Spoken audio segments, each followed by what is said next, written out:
जगतोऽस्य वेङ्कटपतेर्विष्णोः परां प्रेयसीं तद्वक्षस्थलनित्यवासरशिखां तक्षान्तिसंवर्धिनीं पद्मालङ्कृतपाणिपल्लवयुगां पद्मासनस्तां श्रियं वात्सल्यादिगुणोज्ज्वलां भगवतीं वन्दे जगन्मातरं भक्तवात्सल्यजलधेः परमानन्दरूपिणः अस्मदाचार्यराजस्य प्रपन्नोऽस्मि पदाम्बुजं बुद्धिर्बलं यशोधैर्यं निर्भयत्वमरोगदा अजाड्यं वाक्पटुत्वं च हनुमत्स्मरणात् भवेत्.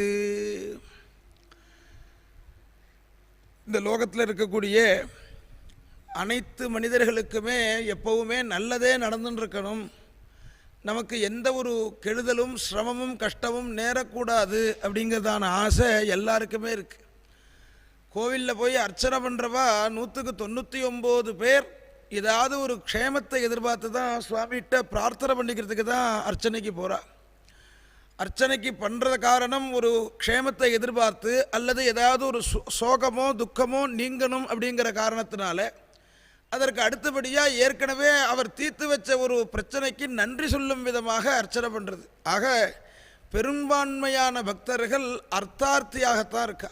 ஏதாவது ஒரு காமனையின் பேரில் தான் ஆலய தரிசனம் அப்படிங்கிறத ஒரு தர்மத்தை வச்சுன்னு இருக்கா. ஆலயத்துக்கு பகவானை சேவிக்க போகணும், பகவானை சேவிக்கிறதுனால நமக்கு இன்ன லாபம் அப்படிங்கிறதான எண்ணங்கள் எல்லாம் விட காமனையான பக்தி தான் மேலோங்கி இருக்குது பெரும்பான்மையாக பார்க்கும் பொழுது. அப்படி ஒரு விருப்பத்தோடு சுவாமியை ஆசிரியிக்க போகணும் அப்படிங்கும் பொழுது நமக்கு சில கட்டுப்பாடுகள் சில நியமங்கள் எல்லாம் தேவைப்படுறது. கோவில் அப்படிங்கிறது பொதுவான இடம். அது எப்படி குளமோ, எப்படி நதியோ, எப்படி சமுத்திரமோ, எப்படி ஆகாயமோ, எப்படி நிலமோ, எப்படி எல்லாருக்கும் அது பொதுவானதோ, அதில் ஏற்படக்கூடிய லாப நஷ்டங்கள் எல்லாருக்கும் பாதிப்பை கொடுக்குமோ, அது மாதிரி ஆலயங்கிறது ஒரு பொதுவான சொத்து. நமது முன்னோர்கள் நமக்காக தேடி வைத்த ஒரு சொத்துங்கிறது என்ன, பொக்கிஷங்கிறது என்னன்னா ஆலயங்கிறது. அந்த ஆலயத்தில் வழிபட வேண்டிய மார்க்கங்கள் எல்லாம் நமது முன்னோர்கள் வகுத்து கொடுத்துருக்கா. சிவாலயங்களில் வழிபடக்கூடியதான முறைக்கு சிவாகமம் சைவாகமம்னெல்லாம் சொல்கிறோம். வைஷ்ணவ முறைக்கு 2 விதமான ஆகமங்கள் சொல்லப்பட்டிருக்கு. ஒன்று வைகானசம், ஸ்ரீ வைகானசம்னு பேர். இன்னொரு ஆகம முறைக்கு பாஞ்சராத்திரம் என்று பெயர். ஆனால் இப்போ நாம் பார்க்கக்கூடிய விஷயங்கள் எல்லாம் 2 ஆகமத்துக்குமே பொதுவாக உள்ள விஷயங்கள் தான் நாம் இப்போ பெரும்பான்மையாக பார்க்குறோம்.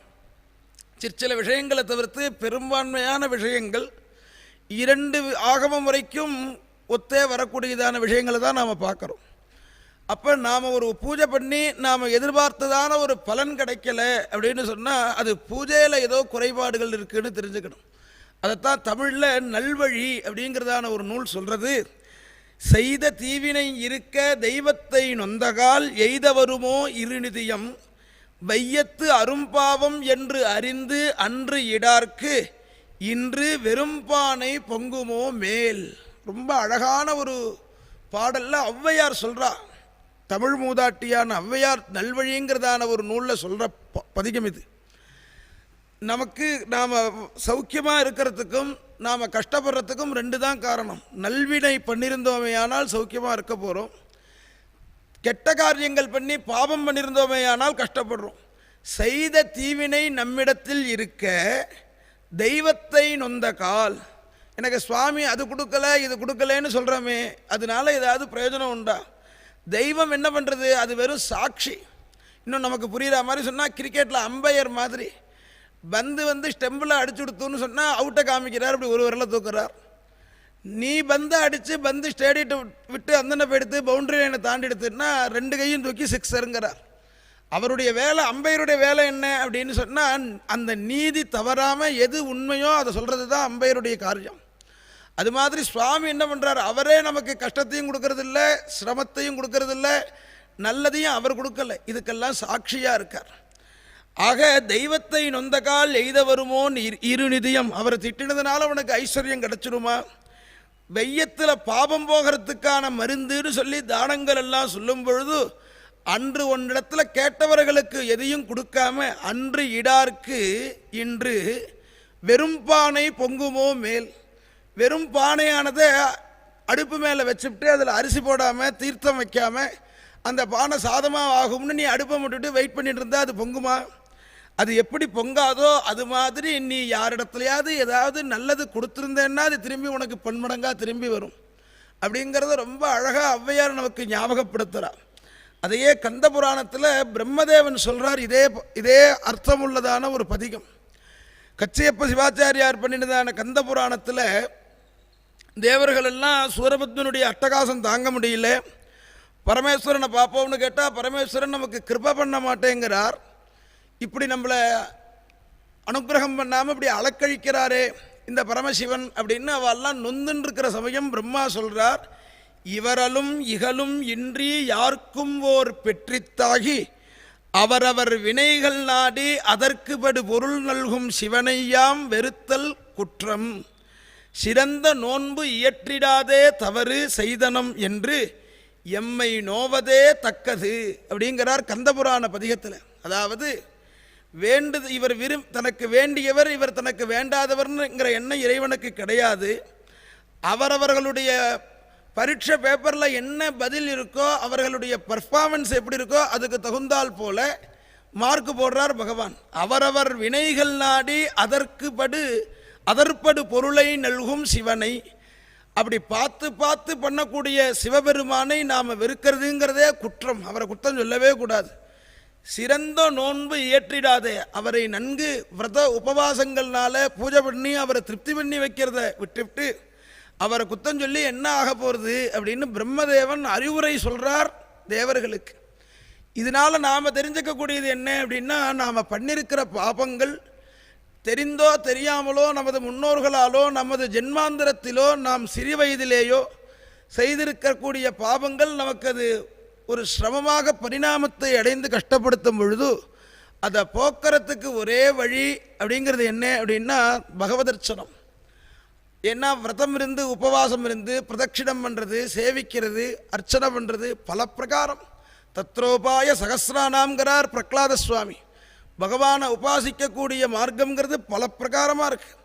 அசுர குழந்தைகள்கிட்ட சொல்லும் பொழுது தஸ்மாத் சர்வேஷு பூதேஷு தயாம் கூறுத சௌஹிருதம், அசுர குழந்தைகளானத்தினால அவர்களுக்கு சொல்கிறார், எல்லாரிடத்துலையும் பகவானை பாரு, எல்லாரிடத்துலையும் கருணை வெய்யி, இதுவே பெருமாளுக்கு பண்ணக்கூடிய ஒரு சிறந்த பூஜைங்கிறார்.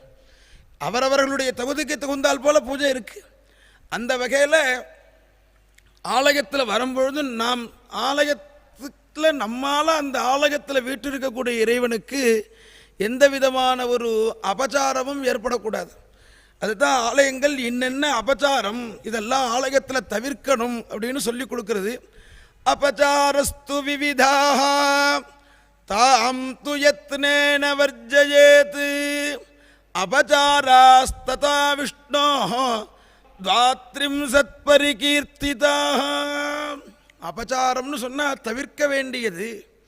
உபச்சாரம் அபச்சாரம்னு ரெண்டு வார்த்தை. உபச்சாரம்னு சொன்னால் ஆலயத்தில் பண்ண வேண்டியது, அபச்சாரம்னு சொன்னால் ஆலயத்தில் பண்ணக்கூடாதது. உபச்சாரம்னு 32 உபச்சாரம் சுவாமிக்கு, 32 அபச்சாரம்னு பிரிக்கிறா மகரிஷிகள்லாம். பெரும்பான்மையான அபச்சாரங்கள் இந்த 32 தாண்டின அபச்சாரங்கள் நாம் பண்ணுறோம். அதில் ஒரு குறிப்பிட்ட ஒரு 32 அபச்சாரத்தை மட்டும் சொல்லி இது ஆலயத்தில் முயற்சி பண்ணி பண்ணாமல் இருக்கணுங்கிறார். அபச்சாரஸ்து விவிதாக தாம் து யத்னேன வர்ஜயேத். விவிதாக அளவு சொல்லவே முடியாது. விவிதாகனா பல வகையாக இருக்குது தப்புகள், தவறுகள். இதை ரொம்ப முயற்சி பண்ணி இதை அவாய்ட் பண்ணணும், தவிர்க்கணும். அபச்சாரத்தை படுறதுனால பகவத் சாநித்தியமானது குறையிறது. பகவத் சாநித்தியம் குறைஞ்சதுன்னா அந்த இடத்துல நெகட்டிவான ஒரு சக்திகள் எல்லாம் அங்கே நிறையா வந்துடும். அசுரர்களுடைய ஒரு அட்டகாசம் ஏற்பட்டு போயிடும்.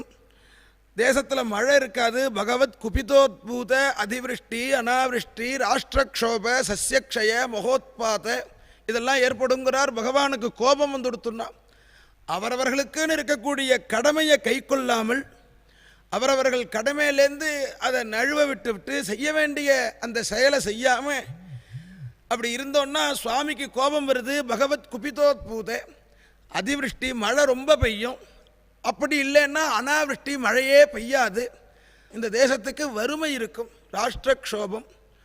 சஸ்யக்ஷயம், விளைச்சல் பயிர்கள் ஒழுங்காக விளையாது, விளைஞ்சாலும் அது பலன் கொடுக்கும் பொழுது அறுவடை பண்ண முடியாத சிரமம் ஏற்படுறது, பூச்சிகள்னால தொந்தரவு ஏற்படுறது, இதற்கெல்லாம் சஸ்யக்ஷயம்னு பேர். ராஜாவுக்கு பயம் ஏற்படுறது, பிற நாட்டினுடைய படையெடுப்புனால ஏதாவது நமக்கு சிரமம் வருமோங்கிற ஒரு நிலை இருக்கும், ராஷ்டிரக்ஷோபம்.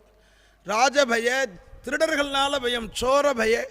இப்போவே நமது ஊரில் பல ஆலயங்களில் இருக்கக்கூடிய தெய்வ மூர்த்தங்கள் எல்லாம் ராஜாக்கள்லாம் மாஞ்சு மாஞ்சு அவருடைய திருமேனி சௌந்தரியத்தில் அழகில் ஈடுபட்டு ஊஞ்சலில் எழுந்தருளை பண்ணி திருவீதி உற்சவம் கண்டருளின பெருமாளெல்லாம் இன்றைக்கி சேஃப்டியில் இருக்குது, பூஜை இல்லாமல் இருக்குது. அதெல்லாம் என்ன காரணம்னார்? சோர பய, திருடர்கள்னால ஏற்பட்ட பயம்தான் காரணம். ஜலப்பிரவாக இது மாதிரிலாம் ஏற்படுங்கிறார். இதெல்லாம் ரொம்ப பரிசிரமப்பட்டு விளக்கணும். இதைத்தான் சுவாமி தேசிகன் அழகாக சொல்கிறார். அகிருத்தியானாஞ்ச கரணம் கிருத்தியானாஞ்ச வர்ஜனஞ்சமே க்ஷமஸ்வ நிகிலம் தேவா பிரணதார்த்திகர பிரபோங்கிறார். செய்யக்கூடாததுன்னு சொன்னதெல்லாம் செய்யறேன், செய்யணும்னு சொன்னதெல்லாம் தவிர்க்கிறேன். இந்த 2 தோஷமும் இனி என்னிடத்துலேருந்து பொறுத்துக்கணும் அப்படின்னு பிரார்த்திக்கிறார். அப்போ அந்த அபச்சாரங்கிறது தவிர்க்க வேண்டிய அபச்சாரங்கள் இருக்க, அதெல்லாம் ஒரு ஸ்லோகமாக சொல்கிறார். இந்தந்த அபச்சாரங்கள் ஆலயத்தில் தவிர்க்கணும்னு. அதில் யானைர்வா பாதுகாபிர்வா கமனம் பகவத்கிருஹே தேவோத்சவாத்ய சேவாஸ்ச அப்ரணாமம் ததக்ரதः ஏகஹஸ்த பிரணாமஞ்ச தத்புரஸ்தாத் பிரதக்ஷிணம் உச்சிஷ்ட சேவா சாசௌ ச பகவத்வந்தனாதிகம். வாகனத்தில் வந்து தரிசனம் பண்ணுறது முதல் அபச்சாரம். வாகனத்தில் வந்து ஆலயத்தில் வந்து தரிசனம் பண்ணக்கூடாது, செருப்பு போட்டுன்னு வந்து தரிசனம் பண்ணக்கூடாது அப்படிங்கிறத முதல் தப்பாக சொல்கிறார். அப்போ வாகனத்தில் வந்து தரிசனம் பண்ணக்கூடாது அப்படின்னா, முன்னாடிலாம் இப்போ நிறைய சில கோவில்களில் பாத யாத்திரை போகிறதுன்னு வச்சுட்டுருக்கோம். சமயபுரம் பாத யாத்திரை, பழனிக்கு பாத யாத்திரை, திருமலை திருப்பதிக்கு பாத யாத்திரைன்னு வச்சுட்டுருக்காள் இல்லையோ. ஆரம்பத்தில் எல்லா கோவிலுமே பாத யாத்திரையாக தான் இருந்திருக்கு. பாத யாத்திரைன்னு ஒரு இந்த கோவிலுக்கு பாத யாத்திரைன்னு கிடையாது, எல்லா கோவிலுமே பாத யாத்திரையாக தான் போயிருக்கா. அப்படி பாத யாத்திரையாக வருதுங்கிறது பகவானை ரொம்ப சீக்கிரமாக அவரை நம்ம இடத்துல உருக வைக்கும். நடந்து வந்தாயே இவ்வளவு நமக்காக இவ்வளவு தூரம் பிரயாணம் பண்ணி வந்திருக்கானே, அதுவும் வேர்க்க விறுவிறுக்க நடந்து வந்திருக்கானே அப்படிங்கிற காரணத்தினாலேயே நாம் எத்தனை தப்பு பண்ணாலும் சுவாமி மன்னிச்சுடுவாராம். ரொம்ப ஒரு அறுத்த கைக்கு சுண்ணாம்பு தர மாட்டாத கருமின்னு சொல்கிறது. கருமியை சொல்லும் பொழுதெல்லாம் அறுத்த கைக்கு சுண்ணாம்பு தர மாட்டான், அவன்ட்டியாக போய் நிற்கிறேன் சார் அப்படின்பா. அப்பேற்பட்ட கருமியை கூட ஒரு வாட்டிக்கு 4 வாட்டி 5 வாட்டி போய் பார்த்தோன்னா, எனக்கு தரதுலேயே விருப்பம் இல்லை, நீ அலையறையேங்கிறதுக்காக கொடுத்தேன்பா. அவன் நீ அலையறையேங்கிறதுக்காக கொடுப்பான். அது மாதிரி அப்படி கருமியாக இருக்கிறவங்க கூட தன்னுடைய நாம் நடந்தோன்னா அதற்கு ஒரு கருணை வைக்கும் பொழுது, கருணார்ணவம், கருணைக்கடல், கிருபாநிதி, கிருபா சமுத்திரம், அருள்மாக்கடல் அப்படின்லாம் கொண்டாடப்படக்கூடிய பகவான், நாம் பகவானை நோக்கி ஒரு அடி எடுத்து வச்சோன்னா அதை கண்டு உருகிடுறானா. எத்தனை அபச்சாரம் பண்ணாலும், எத்தனை பாபம் பண்ணியிருந்தாலும் இவன் நடக்க நடக்க அந்த பாபங்கள்லாம் இவாளை விட்டு விலகிறது. அதனால தான் நடந்து வந்து சேவிக்கணும் அப்படிங்கிறது. இப்போ இன்றைக்கி இருக்கிற காலகட்டத்தில் நடக்கிறதுங்கிற அந்த ஒரு விஷயமே இன்றைக்கி குறைஞ்சி போயிடுத்து. இன்னும் எப்படிலாம் இன்னும் வாகனம் எப்படி கோவிலுக்குள்ள வரைக்கும் வாகனத்தில் போக முடியுங்கிறதெல்லாம் எதிர்பார்க்குற காலமாக இருக்குது. ஆனால் கூடிய மட்டும் வாகனத்தில் பிரயாணம் பண்ணாலும் கூட சன்னதி தெருன்னு சொல்லுவா. சன்னதி வீதின்னு தேர் ஒரு இடத்துல இருக்கும். தேர்லேருந்து பெருமாள் இருக்கிற இடம் ஒரு 1/2 கிலோமீட்டரோ 1/4 கிலோமீட்டரோ இருக்கும். ஒரு 10 அடியாவது நடந்து வந்து சுவாமியை சேவிக்கணும்.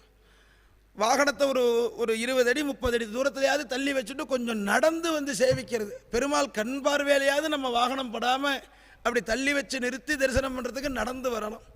நேராக கொண்டு கோவில் ராஜகோபுர வாசலில் கொண்டு இறங்கினா பணியில் தான் கால் வைப்போம் அப்படிங்கிற மாதிரிலாம் வந்தால் அது ஒரு அபச்சாரம்னு விட்டார். யானைர்வா பாதுகாபிர்வா, செருப்பை போட்டுன்னு வரக்கூடாது. இதெல்லாம் பகவானை திருப்தி பண்ணணும்னா நடந்து வரணும் விட்டார். குகனை பார்க்கறதுக்கு சுவாமி வரார். தசரதன் வனவாசத்துக்கு போகணும்னு கைகேயுடைய ஒரு ஏற்பாட்டில் சுவாமி அயோத்தியை பிரிஞ்சு வனவாசம் வரும்பொழுது கங்கைக்கரையில் ஸ்ருங்கிபேரபுரம்ங்கிற தேசத்துக்கு ராஜா குகன். அந்த குகன் அங்கே இருக்கான். சுவாமி வரதை பார்த்துவிட்டு தன்னுடைய சிம்மாசனத்திலேருந்து எழுந்து வந்து வரவேற்றானா ராமரை. ராமர் என்ன விஷயங்கிறதெல்லாம் சொல்கிறார். நகரத்து மக்கள்லாம் கூட வரதை பார்க்குற குகன், நீங்கள் ஏன் ராஜ்யம் இல்லைன்னு நினைக்கிறேன்? இந்த சிங்கிவேரம்ங்கிறதான இந்த சிற்றூரை நீங்கள் ராஜாவாக நினச்சி ராஜாவாக இருந்து ஆளணும். இதே கிரீடம், எல்லா விதமான உபச்சாரங்களும் உங்களுக்கு உண்டு. அந்த பிரதானமான கைங்கரியத்தை ஆளவட்டம் போடுறதுலேருந்து எல்லா சுற்றுரையும் நான் பண்ணுறேன் உங்களுக்கு. நீங்கள் ராஜாவாகத்தான் இருக்கணும். அயோத்தி இல்லைன்னா என்ன, இந்த சிங்கிபுரம்ங்கிறதான இந்த சிற்றூரை நீங்கள் ராஜாவாக இருந்து ஆளணும்னு பிரார்த்திக்க, சுவாமி சொல்கிற விஷயம் என்னென்னா, நீ ஒரு சிற்றரசன், இந்த சின்ன பகுதிக்கு, இந்த சின்ன பிரதேசத்துக்கு நீ ஒரு ராஜா. அப்படி இருக்க ராமர் வராருன்னு நீ உன் ஆளை அனுப்பி என்னை அழிச்சுன்னு வந்து மரியாதை பண்ணாதபடி நீனே இறங்கி நடந்து வந்தையே, இதனாலேயே எனக்கு திருப்தி ஆயிடுத்து குகாங்கிறார். பத்யாமபி கமாஸ்சைவ ஸ்நேக சந்தர்சனேனச்ச, பத்யாம் அபிகமாஸ்சைவ ஸ்நேக சந்தர்சனேனச்ச, எனக்காக இறங்கி நடந்து வந்தையே குஹா, ஏற இறங்க என்னை ஸ்நேகம் அன்பு ஒழுகும் பார்வையோடு கூட என்னை பார்த்தையே, அப்படி நீ நடந்து வந்தையேங்கிறார். ஏன்னா நடந்துட்டா சுவாமி உருகிடுவானோ. ஏன்னா பகவான் ஜெகத்பிதா, நாமெல்லாம் அவருடைய குழந்தைகள். குழந்தை நடக்கிறத பொறுத்துப்பார் அவர், அதை பொறுத்துக்கவே மாட்டார். சீக்கிரமாக கிருப பகவான்கிட்டேருந்து அருளை பெறுவதற்கு இதெல்லாம் ரொம்ப சுலபமான செலவில்லாத மார்க்கங்கள். அதே மாதிரி என்னை பார்க்கறதுக்கு பரதன் சித்திரகூடமுபாகதா, சித்திரகூடத்துக்கு வந்துட்டாங்கிறார். சித்திரகூடத்துக்கு வந்த பரதன் ஒன்றும் நடந்து வரல, தேர ஒரு இடத்துல நிறுத்தி வச்சுட்டு நடந்து வந்து சேவிச்சானாம். இகமே பரதோ திரஷ்டா மாதரஸ்ச சனாகராக சாச்சமே ஸ்மிருதிரன்வேதி தாம் நித்தியம் அனுசோச்சதா. இந்த இடத்துல தான் பரதன் சேவிச்சா. நகரத்து ஜனங்கள், என்னுடைய அம்மா 3 பேர் எல்லாரும் இந்த இடத்துல தான் நின்னா. அந்த இடம் என்னை ஞாபகப்படுத்திகிட்டே இருக்குங்கிறார். நாம் நின்ன இடம், சேவிச்ச இடங்கள்லாம் ஞாபகம் வச்சு சுவாமி அதை கவலைப்படுறாராம் ராமாயணத்தில். அதே மாதிரி இந்த திருவடி பெற்றதான, கால் பெற்றதான ஒரு செயல் எதற்குன்னா, பகவான் இருக்கக்கூடிய க்ஷேத்திரங்கள் தோறும் நடந்து நடந்து தரிசனம் பண்ணணும்னுட்டு தான். அம்பரீஷன் ஒரு சக்கரவர்த்தி, 7 தீபத்தை ஆண்ட சக்கரவர்த்தி. அம்பரீஷோ மகாபாகா சப்தத்வீபவதீம் மகிம் அவ்யயாஞ்ச ஸ்ரீயம் லத்வா சர்வம் தத் சொப்ன சம்ஸ்துதம் அப்படின்னு அவனை பற்றி வர்ணிக்கிற, அம்பரீஷனை பற்றி வர்ணிக்கிற பாகவதம் ஒவ்வொரு அவயவத்தையும் பகவத் சம்பந்தப்படுத்தினானாம். சவை மன கிருஷ்ண பதாரவிந்தயோ வஜாம்சி வைகுண்ட குணானுவர்ணனே கரௌகரேகே மந்திரமார்ஜனாதிஷு ஸ்ருதிஞ்சகாராச்சுத சத்கதோதயே முகுந்தலிங்காலய தர்சனே திருஷௌ தத்பிருத்யகாத்ரஸ்பர்ஷங்க சங்கமம் கிராணஞ்ச தத்பாத சரோஜ சௌரபே ஸ்ரீமத் துலஸ்யா ரசனாசதர்ப்பிதே பாதௌஹரேகே க்ஷேத்திரபதானுசர்ப்பணே அப்படிங்கிறார். ஒவ்வொரு இந்திரியத்தையும் பகவத் சம்பந்தப்படுத்தின அம்பரீஷன் மனசை கிருஷ்ணருடைய பதாரவிந்தத்தில் வைக்கிறான். வாக்க பகவானுடைய குணத்தை வர்ணிக்கிறதுல தன்னுடைய வாக்கை உபயோகப்படுத்துகிறான். தன்னுடைய 2 கரங்களையும் என்ன பண்ணான்னார், கோவிலை பெருக்கி தொடச்சி கோலம் போடுற கைங்கரியத்துக்கு உபயோகப்படுத்தினானாம். கரௌ ஹரேகே மந்திரமார்ஜனாதிஷு, மந்திரம்ங்கிறார். மந்திரம்னா கோவிலுக்கு பேர். தன் வீட்டில் இருக்கிற பூஜை ரூமை சுத்தம் பண்ணுறதுன்னு ஒன்றும், அது தனி. கோவிலை அவன் இத்தனைக்கும் ஒரு 7 தீபத்தாண்ட சக்கரவர்த்தி, எத்தனையோ அவர் கூட நிறைய வேலைக்காரர்கள் உதவியாளர்கள்லாம் வருவா, மந்திரி பிரதானிகள்லாம் அத்தனை பேர் இருப்பா. அவர்களை எந்த வேலையும் செய்ய விடாமல் தான் தன் கையினால் வாறுகோலை எடுத்து விளக்கமாத்தை எடுத்து பெருக்கி தொடச்சி கோலம் போடுறது, அந்த வேலையை இன்னொருத்தட்ட விட மாட்டானா. அந்த காரியம் தன் கைகளுக்கு அந்த வேலையை பழக்கினானா. ஆலயத்துக்கு வந்தோடனே எங்கே தொடப்பம் இருக்குது, எங்கே வாறுகோல் இருக்குன்னு தேடக்கூடியவனாம் அவன். கரௌ ஹரேகே மந்திர மார்ஜனாதிஷு, தன்னுடைய காதை பகவானுடைய கதைகளை கேட்கறதுல உபயோகப்படுத்தினா. ஆலய தரிசனம் பண்ணுறதுக்காகவே கண்ணை வச்சுருந்தானா. முகுந்த லிங்காலய தரிசனே திருஷவ், நிறந்த கோலமா, கிடந்த கோலமா, இருந்த கோலமா, அமர்ந்த கோலமா, நின்ற கோலமா, கிழக்க பார்க்க திருமுக மண்டலமா, எந்தெந்த கோவிலில் என்னென்ன திருமுக மண்டலம், அமர்ந்த கோலமா, அந்த ஒரு விசேஷம் என்ன, இப்படி பார்த்து பார்த்து பார்த்து ஆலய தரிசனத்தில் தன்னுடைய கண்ணை பயன்படுத்தினான். பெருமாளுக்கு அர்ச்சனை பண்ணதான தாமரை துளசிகள்லாம் முகந்து பார்த்து அதற்கான மூக்குக்கான வேலை அது. இப்படி சொல்லிண்டே வரும்பொழுது, அம்பரீஷனுடைய அவயவங்களை சொல்லிண்டு வரும்பொழுது, பாதௌஹரேகே, அந்த 2 காலுக்கும் என்ன வேலையாம், எங்கே ஆலயம் இருந்தாலும் நடந்து போகிறது. இத்தனைக்கும் பெரிய தேர்லாம் வச்சுருக்கான், நவரத்ன கச்சிதமான தேர்கள், நினச்ச இடத்துக்கு போகக்கூடிய சக்தி பெற்றதான குதிரைகள். இத்தனை இருக்கிற ராஜா அத்தனையும் ஓரங்கட்டிட்டு நடந்து வரணும்னு வச்சுருக்கானா. காலுக்கான வேலை என்னன்னார், பாதவு ஹரேகே க்ஷேத்திரபதானுசர்ப்பனே. தலைக்கு வேலை ஆலயத்தில் இருக்கக்கூடிய பகவானை பார்த்துட்டா அந்த தலை தானாக வணங்கிடுமா. சிரோ ஹரேகே சிரோ ரிஷிகேஷ பதாபிவந்தனே அப்படிங்கிறார். இப்படி நடந்து வந்து சுவாமியை தரிசனம் பண்ணுறதுங்கிறது அவ்வளவு உத்கிருஷ்டமாக சொல்லப்பட்டிருக்கு. செருப்பு போடாமல் வரணுங்கிறதுக்கான காரணம் என்னென்னா, பெருமாள் இருக்கக்கூடிய வீதி அப்படி இருக்கணுமா. நன்னா சாணி ஜலம் போட்டு மெழுகி கோலம் போட்டு செருப்பு போட்டுண்டு வரக்கூடிய தேவையில்லாத படிக்கு அந்த வீதியை பரிபாலனம் பண்ணணும் அந்த ஊரில் இருக்கிறவா. ஒவ்வொரு ஊரில் இருக்கிறவாலும் அந்த சன்னதி தெருவாவது, பெருமாள் வரக்கூடிய அந்த சன்னதி தெருவாவது பெருக்கி கோலம் போட்டு அதில் செருப்பு போட்டுன்னு வரத்துக்கு வரவா யோஜனை பண்ணும்படியாக இருக்கணும் அந்த தெருவனுடைய பரிசுத்தம். இப்போ ஆற்றுலேயே கோலம் போட்டு இருந்தது வாசல்லாம் ஒரு செருவு போட்டுன்னு வருவாளோ, செருவு போட்டுன்னு வரத்துக்கு தேவையில்லாதபடி இருக்கணும். அங்கே வாசலில் அசுத்தமாகவும் அசுச்சியாகவும் அங்கே முள் கல் இப்படிலாம் இருந்ததுன்னா செருவு போட்டுட்டு வந்து தானே ஆகணும். அப்படி இல்லாமல் பார்த்துக்கணுங்கிறத சொல்கிறார் இந்த இடத்துல. யானைர்வா பாதுகாபிர்வா அதெல்லாமும் சொல்லி, வாகனத்தில் வந்து இறங்கி தரிசனம் பண்ணுறது ஒரு அபச்சாரம், செருப்பு போட்டுட்டு ஆலயத்தில் வந்து தரிசனம் பண்ணுறது ஒரு அபச்சாரம்னு ரெண்டு அபச்சாரத்தை சொல்கிறார். அது மாதிரி ஆலயத்தில் பகவானுக்கு உற்சவம் அப்படின்னு தீர்மானமாகி உற்சவத்துக்கு துவஜாரோகணம் பண்ணியாச்சு. ஆனால் அந்த சமயத்தில் சேவிக்காமல் இருக்கவே கூடாது. எத்தனை பாபம் பண்ணியிருக்கிறவா கோவிலுக்கு வந்தாலும் உற்சவ சமயத்தில் அந்த உற்சவ காலத்தில் சேவித்தவாளுக்கு அந்த பாபத்திலேருந்து விடுதலைன்னு சாஸ்திரம் சொல்கிறது. உற்சவேச்ச பிரதிஷ்டாயாம் விஷ்ணோர் அமித தேஜசா கிராமே தத்திர மனுஷ்யானாம் உற்சவம் ந சமாச்சரேத்து. ஒரு ஆலயத்தில் வாழைமரம் கட்டி வாசலில் கோலம் போட்டு துவஜாரோகணம் பண்ணி பெருமாளுக்கு காப்பு கட்டுறதுன்னு கட்டிடுவா உற்சவம் நடத்துகிறவா. இந்த காப்பு கட்டியாச்சுன்னு சொன்னால் அந்த கிராமத்தில் வேற எந்த உற்சவமும் நடத்தக்கூடாது. அதேமாரி வீட்டில் பண்ணக்கூடியதானே கல்யாணம், பூனல், காது குத்து முதலிய ஃபங்க்ஷன் எதுவும் பண்ணக்கூடாதான். அன்றைக்கி உற்சவம், இந்த 10 நாள் உற்சவம்னா 10 நாள், 18 நாள்னா 18 நாள் அந்த பகவத் உற்சவ விஷயமாக தான் ஊரில் இருக்கிறவா அத்தனை பேரும் ஈடுபடணும். அப்படி ஈடுபடாமல் இருந்தால் அது ஒரு அபச்சாரம். உற்சவங்கிறதே பெருமாளுக்காக கிடையாது, நமக்காகத்தான். வெவ்வேறு ஆபரணங்கள் சாத்திட்டு வருது எதற்கு? நாம் பார்த்து ஆனந்தப்படுறதுக்கு. நித்தியம் ஒரு புது வஸ்திரம் தரிச்சுட்டு பட்டை தரிச்சுட்டு வர்றாருன்னா எதற்கு? அவருக்கு ஒன்றும் கிடையாது.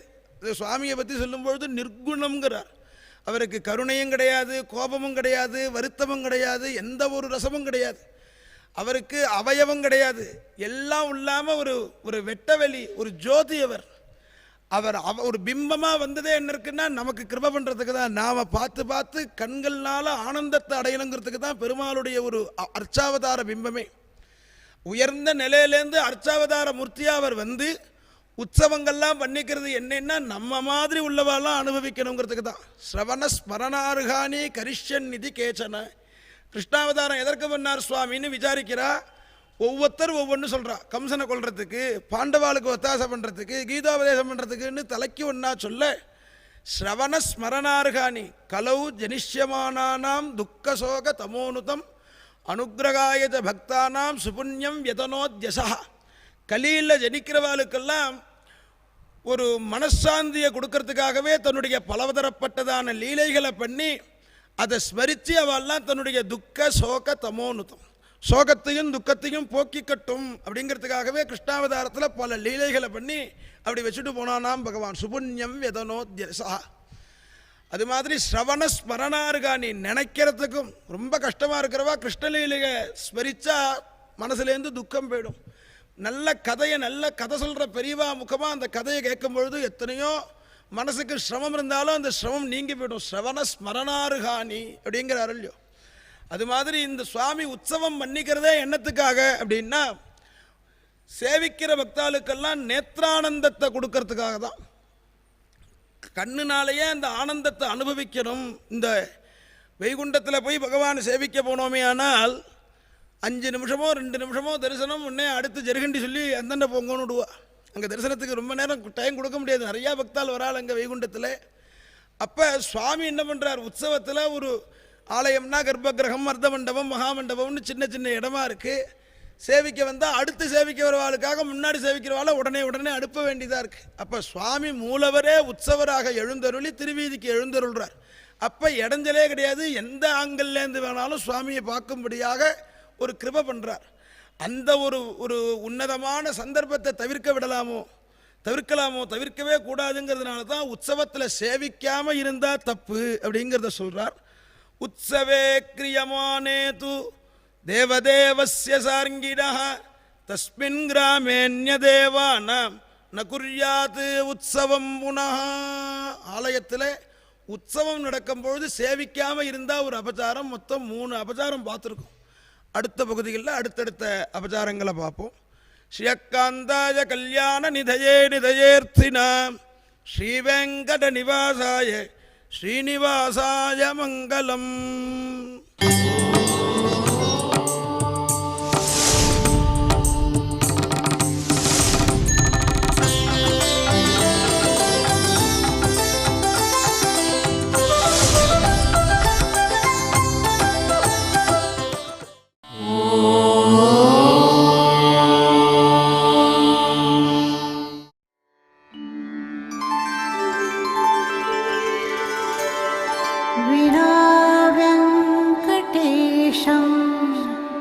ननाथो ननाथः सदा वेङ्कटेशं स्मरामि स्मरामि. हरे वेङ्कटेश प्रसीद प्रसीद. प्रियं वेङ्कटेश प्रयच्छ प्रयच्छ.